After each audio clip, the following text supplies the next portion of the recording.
Welcome to Tycoons of Small Biz, a podcast designed for small business owners, the backbone of the American economy. Join us as our hosts Austin and Landon share insights and experiences as small business owners, active investors and operators who have started, bought, sold, and grown several successful businesses. Tycoons is powered by Backbone Planning Partners, a business consulting and wealth management firm built specifically to serve small and medium-sized businesses.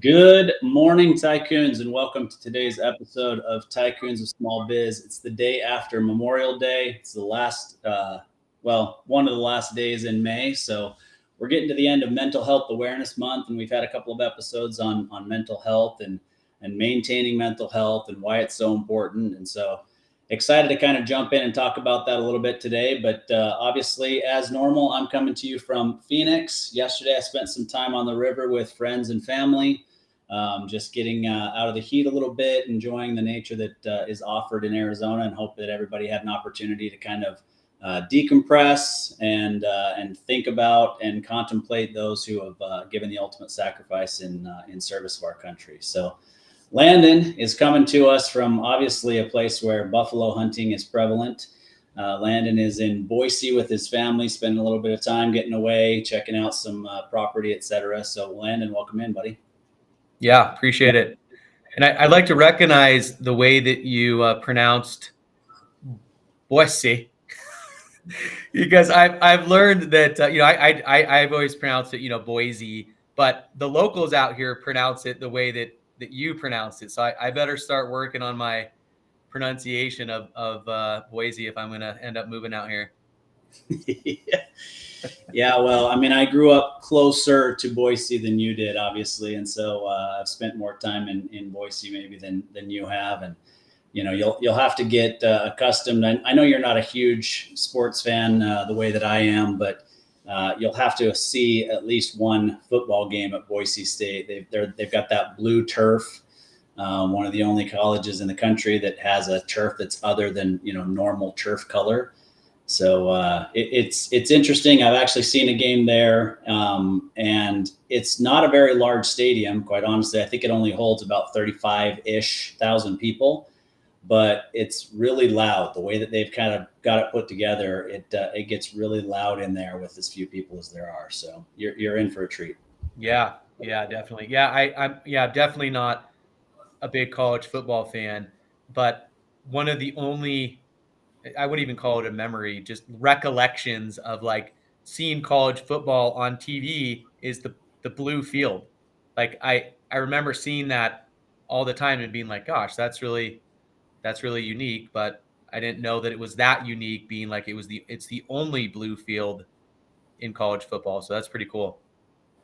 Yeah, pretty sure it's the only blue field. There's it's either Eastern Washington or Western Washington. I can't ever remember which. One of them has a red field. So and I believe that those are the only two in all of college football that have the quote unquote exemption to have a different colored field. So yeah, it's interesting. Yeah. All right. So ready to jump in and talk a little bit about maintaining mental health as a small business owner? Yeah. I mean, I think I hope that we've talked about some really good topics, the last couple of months as we've kind of changed the format of this, all in the spirit of bringing value to our business owner clients, community, friends, neighbors, et cetera. But I'm going to argue that this might be one of the most important, if not the most important topic, that we've talked about so far. I don't know if you saw over the weekend. I think I just saw it yesterday, but there's a PGA golfer, Grayson. I can't remember what his last name was. I think I'd only seen him once before, the news came out, but apparently he struggled with alcoholism and addiction and had some pretty serious mental health issues over, his lifetime. I think he's only 30 years old, and he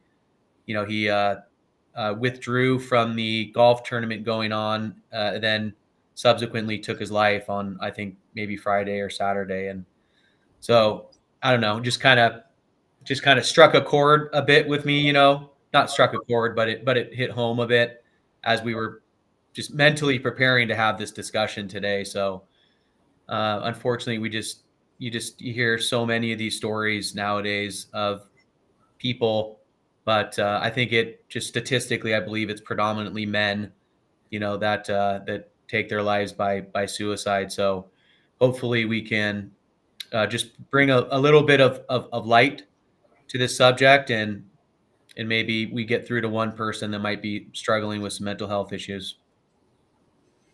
Yeah. There's no doubt about it. I mean, obviously, this podcast, the intent is to kind of help small business owners run their businesses better, right? And do anything that we can to kind of equip them with the tools to do that. And to your point, like I would argue that this is one of those tools, right? I mean, we don't think about it, but I think as business owners, when we get started, you just have to grind, right? You're putting in all kinds of effort, you're putting in all kinds of time, you're taking time away from your family, you're taking time away from your hobbies, you're taking time away from exercise, you're doing all those things. And it's okay to do that for a short period of time to kind of get things rolling. But if you can't kind of put those things back in place, it can be extremely detrimental to the rest of your life. It makes me think of a book that I read several years ago. It's called Driven. It's the Larry H. Miller story. So for those who aren't familiar, Larry H. Miller used to own the Utah Jazz. He owned a bunch of car dealerships in Utah, Idaho, Arizona, kind of the Mountain West area of the country. Kind of built this whole big, group of car dealerships and became extremely wealthy, and ultimately ended up buying the Utah Jazz and doing a lot of other things. His family still runs several businesses and a bunch of foundations, but he passed away at a very young age, and it wasn't suicide. It wasn't anything like that, but he passed away because he wasn't taking care of himself physically. Right. Well, I would argue that the mental side is just as important, if not more important than that, right? So he died from complications from diabetes because he was working so hard. He wasn't taking time to eat. He wasn't taking time to exercise. He wasn't doing all those types of things. But I bring all that up to point out that all of those things that he didn't have right in his life are also things that contribute to your mental health. Right? Exercise can help you to feel more healthy. Eating right can help you to feel more healthy mentally. Participating in hobbies, spending time with family, spending time outdoors, all of those types of things help with your mental health, and they also help with your physical health. It's interesting to me how those things are so tied together in life. Yeah, without a doubt, man. I mean, this obviously, but some people listening might not. But just because Austin and I are sitting here having this conversation today, trying to bring some value to our business owner community, does not mean that Austin and I are precluded from these struggles. My twins are 4 now, and just kind of going back to what you kind of kicked this call off with, that having kids has been the best thing that's ever happened to me there's no comparison. The love and the light, the laughter, the joy, all the positive things that have been brought into my life now with kids, far outweigh the challenges of raising toddler twins, which at times can be very challenging. But as anybody knows that has kids, when you have a kid or kids, your life changes, right? You have to change how you allocate your time, right? If you want to be present and you want to be involved in your kids' lives, and be there for your significant other and all that good stuff. Before I had kids, I used to play golf, once a week. I did that religiously for many years, and uh, I I loved that. I knew that having that on my calendar every week as I went about my work week just gave me something positive to look forward to, just going outside and enjoying the sun for a couple hours. I'm not a good golfer by any stretch. In fact, I'm pretty bad, but I love getting out there and hanging out with good people and getting sun. But after I had twins, that changed. I didn't get outside as much. I didn't get to hang out with adults, as much.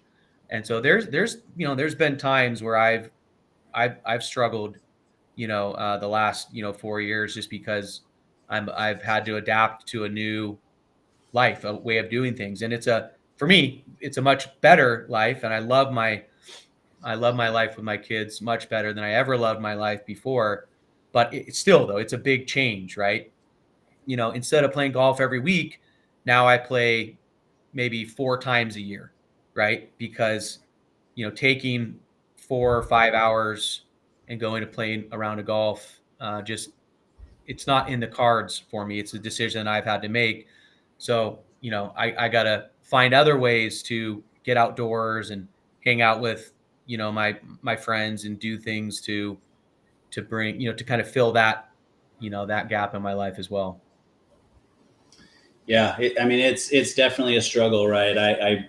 You and I are in different spots with the ages of our kids, right? But one of the things that early on, I felt bad. I was traveling a lot for work, doing everything that I could. And to want to go and play golf on a Friday afternoon when I'm back in town and take, like you said, 4 or 5 hours away from the family to go and do that when you've already been gone for 3 days, it's really tough to justify that. Now, the good news for me and maybe for you is, my oldest actually loved golf, picked it up at a young age and kind of played it throughout. Well, he still plays it today, but, played it throughout high school and those sorts of things. And so I was able to take him and go golf with him and have that be the ability to kind of do both. Right. And sometimes my daughter would come with us as well. And, she played a little bit, never really kind of got super excited about it, but she didn't mind or really, enjoyed being with dad still. And so she would go and ride in the cart with us and watch us play golf. And so there are ways to kind of still make that happen and get that introduced back into your life and still have it not be taking away time from spending it with your kids. Yeah. Good point. Well, to kind of get into today's discussion, I wrote down a couple things that I think are really important to talk about, but I feel like a good part of our discussion today, should definitely be like around the physical, like exercise part of mental health. Like, I just feel like that is so incredibly important. And again, just to reference my own personal situation, the last, 4 years, I also, my exercise routine has just ebbed and flowed really, I've been really inconsistent with my physical exercise the last 4 years. And so I have seen much more dramatically than I ever have in my life how I feel when I'm active and I'm staying fit and I'm strong and I'm strength training and doing cardio versus like when I go sometimes weeks, without hardly moving my body at all. And the difference in how I feel of, one side of the coin versus the other, it's significant. Yeah, no, it definitely makes a difference. Throughout my life as an adult, I've had that same ebb and flow. It's really dependent on what I've had going on work-wise, and I've allowed that to kind of push that to the back burner. And I've recently learned, recently in the last couple of years, I've become much better about calendaring that in. Right. And so it's now on my calendar. This, we share calendars. You can see my calendar, that exercise is on my calendar. And so because it's on there and I don't allow that very often, I mean, very, very infrequently, maybe twice a month, you know, that something upsets the time that I have on my calendar there and makes it so that I'm not able to get my workout in that day. And so putting that on my calendar has allowed me to kind of make sure that that stays top of mind for me. And it's made a huge difference, right? To your point earlier, it's made a difference physically, because I'm almost 10 years older than you are. And it's to realize how the body changes and how much more difficult it is to kind of maintain that physical health as you get older. It's made a huge difference to be able to maintain that and to feel much stronger and much better as I get to the, as far as as much as I hate to say it, the second half of my life. Yeah, no doubt. One of the other things that I want to definitely touch on today is just around, like kind of finding your tribe / camaraderie / peer groups. And so just as a really quick example of that, I have drawn a lot of inspiration the last year from you. Obviously we're business partners, we're close friends. I mean, I consider you more of a brother than I do a friend, someone that I trust as much as anybody as I trust in this world. And so obviously we spend a lot of time together, and I've gotten to see you, ebb and flow a bit. I think you, in your own words, I think you said you were the heaviest that you've ever been. Maybe that was last year or the year before. And now you're in definitely the best shape I have ever seen you in. I've noticed the last 6 months, as you shed off, some extra pounds, and then you've gotten a lot more lean. I'm seeing muscle, in places that I haven't seen, before. I mean, I think, you can speak to this obviously, but I'm going to guess that you're in probably close to the best shape that you've ever been in your adult life. Is that fair? In my adult life, I would say that's fair. Yeah. I mean, obviously high school wrestling and playing baseball doesn't count, right? I mean, it's pretty easy to be in the best shape of your life then, but yeah, as an adult, there's no doubt about it. Yeah, for sure. Yeah. Again, just like thinking back to like these periods where I've gone, like several weeks or even like up to like a month or two where I've had very little exercise just because things were busy at work, and there's stuff going on at home, and whatever, the stars were just out of whack, and where I would almost got no exercise over, again, what to me would be a very long period of time, as somebody that has consistently worked out since they were 16 years old, and I just turned 40. So to go several weeks or a couple months without much exercise that's a pretty big deal for me. And the way that I have felt physically, and then ultimately kind of the lagging indicator is like how I felt mentally. It's black and white, compared to when I'm getting out and I'm walking and I'm getting sun and I'm exercising, I'm going on hikes, and I'm doing things to keep your body, physically stimulated, because during those times where I've had that exercise void, you put a couple pounds on, and you start feeling aches and pains in places that you have never felt before, and it's not good. You don't feel good. You don't feel energized.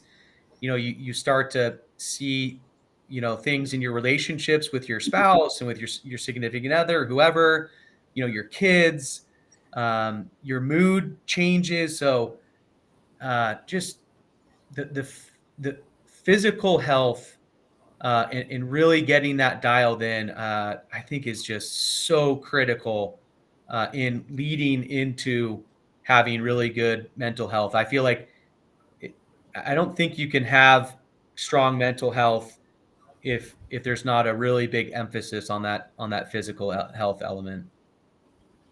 Yeah, I agree. I mean, I think it's a good idea for us to kind of mention that we're not oblivious to the fact that, like, clinical depression and all of that kind of stuff exists, and what we're saying does not solve that, right? So we understand that there are a lot of things that go on with a lot of different people that have to be dealt with differently than what we're talking about here, right? Now, these things can still help, right? I know that there's still the ability for these things to help people who truly struggle with clinical depression and other mental health issues. So I just kind of wanted to point that out. But the other thing that we haven't or two other things that we haven't kind of talked about thus far along those lines are sleep and spending time outside and getting sunlight, right? I think that that's a big thing that we don't think about today, right? Whether we're working in our home offices or we're working in offices, that's not putting us outside and spending time outside the way that our, ancestors did. Our ancestors spent a bunch of time outside. They were working on the land. They were doing all those types of things. The importance of sunlight in our lives is huge. And also the importance of the number of hours that we get sleep-wise, right? I mean, I saw a special guest speaker in a Vistage group a few months ago that came in and talked about sleep patterns and the amount of sleep that people got 100 years ago compared to the amount of sleep that people get today. It's vastly different. And the amount of mental health issues that existed back then compared to the mental health issues that exist today, it's vastly different, right? So the things are tied together. Spending that time outdoors, getting some actual natural sunlight, and making sure that you're getting somewhere between 7 and 8 hours of sleep can make such a huge difference in your life mentally. Yeah, no doubt about it. And I'll throw water consumption in there too. But I saw like a poster, and I'm trying to remember where I was. I think I was in an urgent care or something. I think I took one of the twins in, and it said something to the effect of, the biggest epidemic of our time is lack of sleep or something like that. And the physical issues that will be caused by lack of sleep is the laundry list is it's probably 2 pages long, single spaced, on this, the issues that are caused, in your life by lack of sleep. There's not enough time on this podcast, certainly, to have that discussion, but yeah, you're absolutely right. I mean, every study that I think has ever been produced on sleep just shows that it is absolutely imperative to get that 7 to 8 hours of sleep to maintain physical, positive physical health, spiritual health, emotional health, and certainly mental health. Yeah. There's no doubt about it. I mean, I talk to people all the time. They're like, "Oh, I'm good with 5 or 6," right? And it's just, for me, that's just not the case. If I get 5 or 6 hours of sleep, I feel it. I know it right away. And so it's a big focus for me. I try to be in bed by about 10 p.m. every night, and then I'm getting up between 6 and 6:30 each morning. There are some, and even this speaker that we had in Vistage that will tell you that, no alarms, wake up with the sun, all those kinds of things. And I think that's pretty far away from what a lot of us are capable of doing.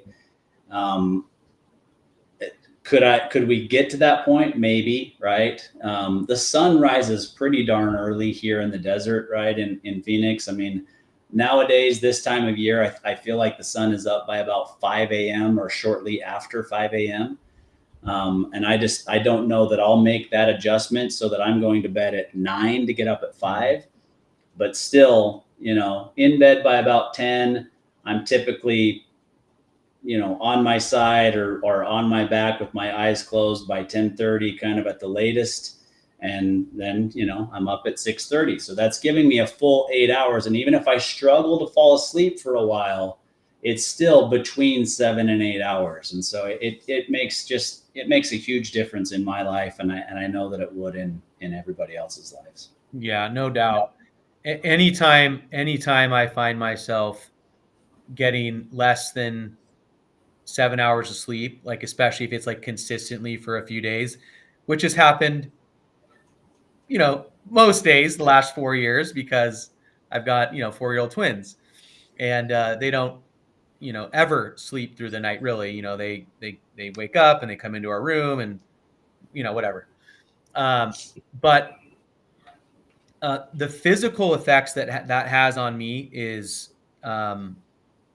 very apparent.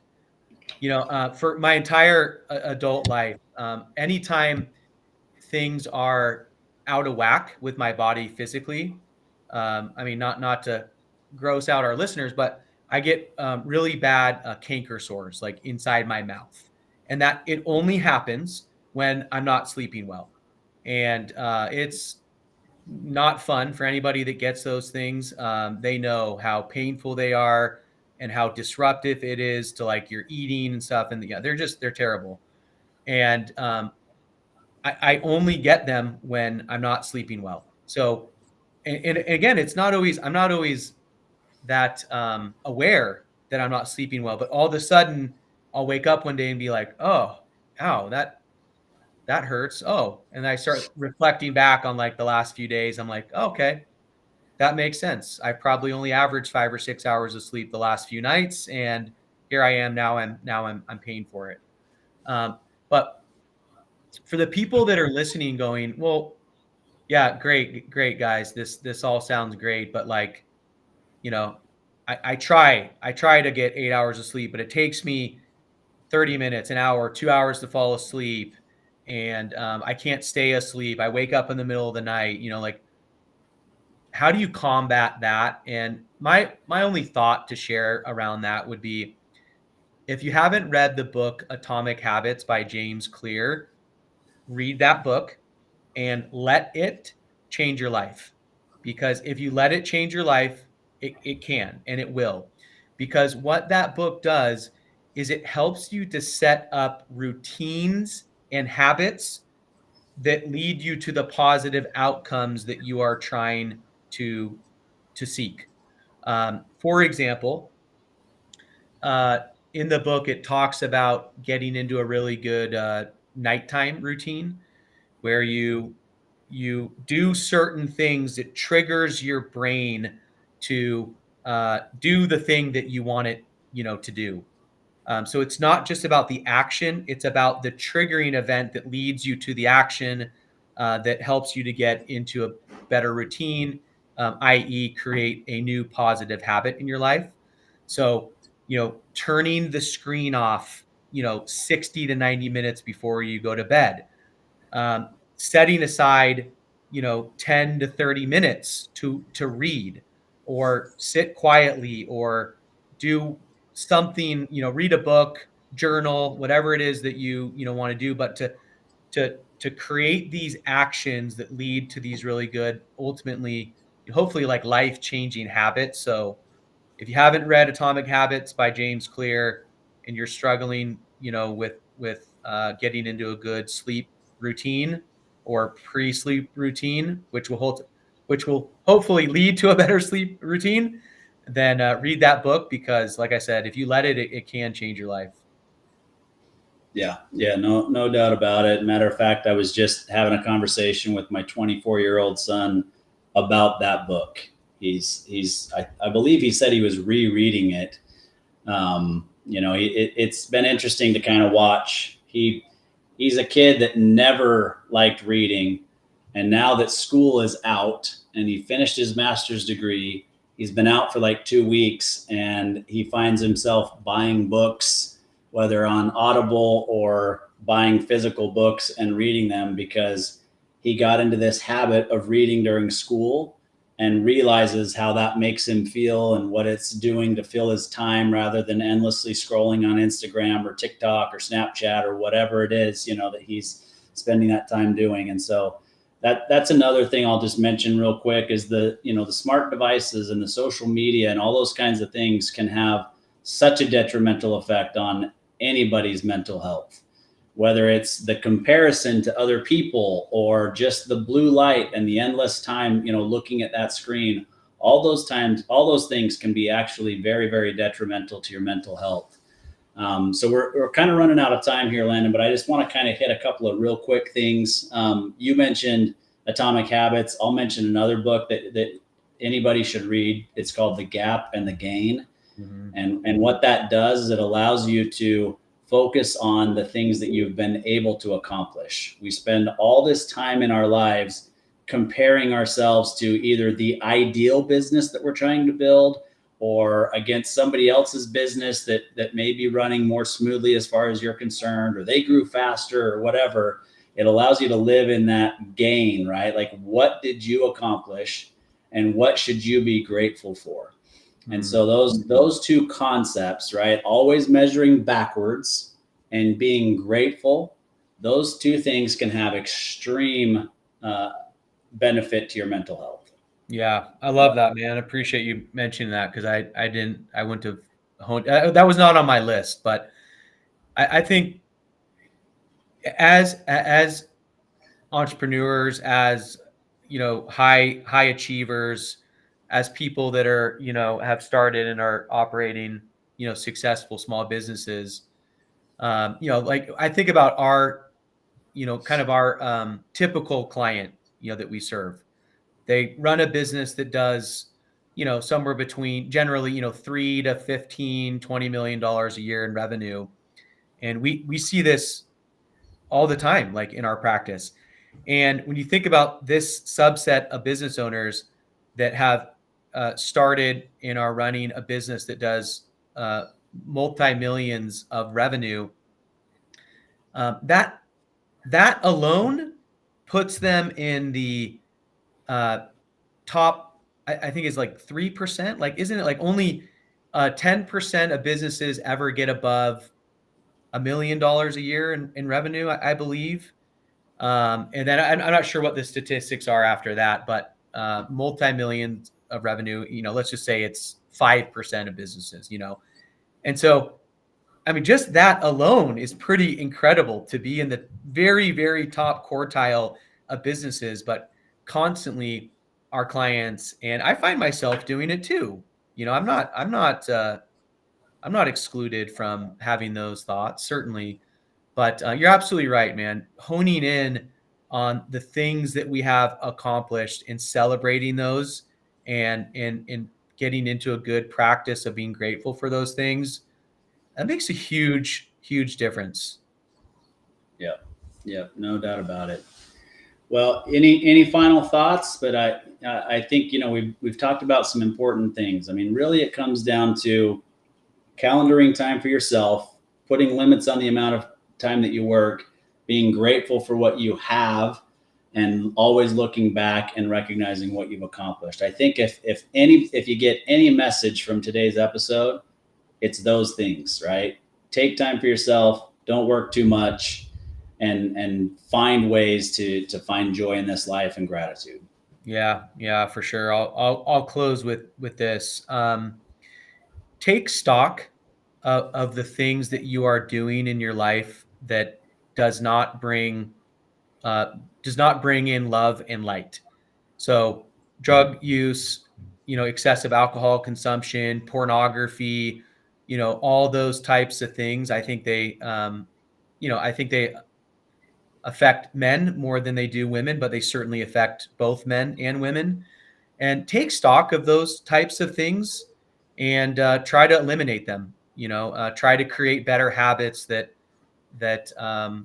put you in a position to eliminate those things. And then lastly, I would say, we didn't really, talk about this in a lot of detail, but finding your tribe. I recorded a video on that, I think last week. So whether it is a church group, it is a business owner peer group, it's a running group, it's a cycling group, it's a chess club, whatever it is, like, find a group of people that are like-minded, that you really enjoy being around, that you respect and that you like, because when you find that group, you're going to naturally and organically share experiences, trials and tribulations, achievements, all that good stuff. Like, you're going to share that stuff. And that also makes a huge difference in impacting your mental health in a positive way. So I encourage everybody to, find your tribe, find a group that you really like spending time with, and that will ultimately develop good relationships and allow you to share things with them that maybe you wouldn't share with others because you just don't feel close enough. Yeah. Great way to close it out. So for those listening, we really enjoy putting this content out. If you enjoy it too, we hope you do.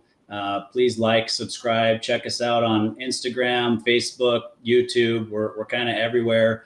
We're putting content out, and we really believe that the backbone of the American economy is the small business owner. You're taking the risk. You deserve to be compensated for it. And anybody that can help you to be better at being a business owner and drive our economy forward and help employ people, all of that kind of stuff, we want to be a part of that. So thanks for listening today. Yeah, well said.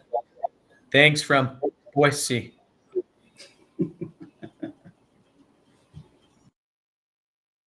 Listening to Tycoons of Small Biz, a podcast for small business owners by small business owners. Be sure to follow us on our social media channels for links to all our episodes and great content around growing, investing in, buying, and selling small businesses. This podcast is distributed for informational purposes only. Statements made in the podcast are not to be construed as personalized investment or financial planning advice, may not be suitable for everyone, and should not be considered as solicitation to engage in any particular investing or planning strategy. Listeners should conduct their own review and exercise judgment, or consult with their professional financial advisor to see how the information contained in this podcast may apply to their own individual circumstances. All investing involves risk of loss, including the possible loss of principal. Past performance does not guarantee future results, and nothing in this podcast should be construed as a guarantee of any specific outcome or profit. All market indices discussed are unmanaged, do not incur management fees, costs, and expenses, and cannot be invested into directly. Investment advisory services offered by Backbone Planning Partners, LLC. Neither Backbone Planning Partners, LLC, nor its representatives provide legal or accounting advice. The content of this podcast represents the views and opinions of Austin Peterson and Landon Mance, and/or the podcast guest, and do not necessarily represent the views or opinions of Backbone Planning Partners, LLC. Statements made in this podcast are subject to change without notice. Neither Backbone Planning Partners, LLC, nor its representatives, the podcast host, or its guests have an obligation to provide revised statements in the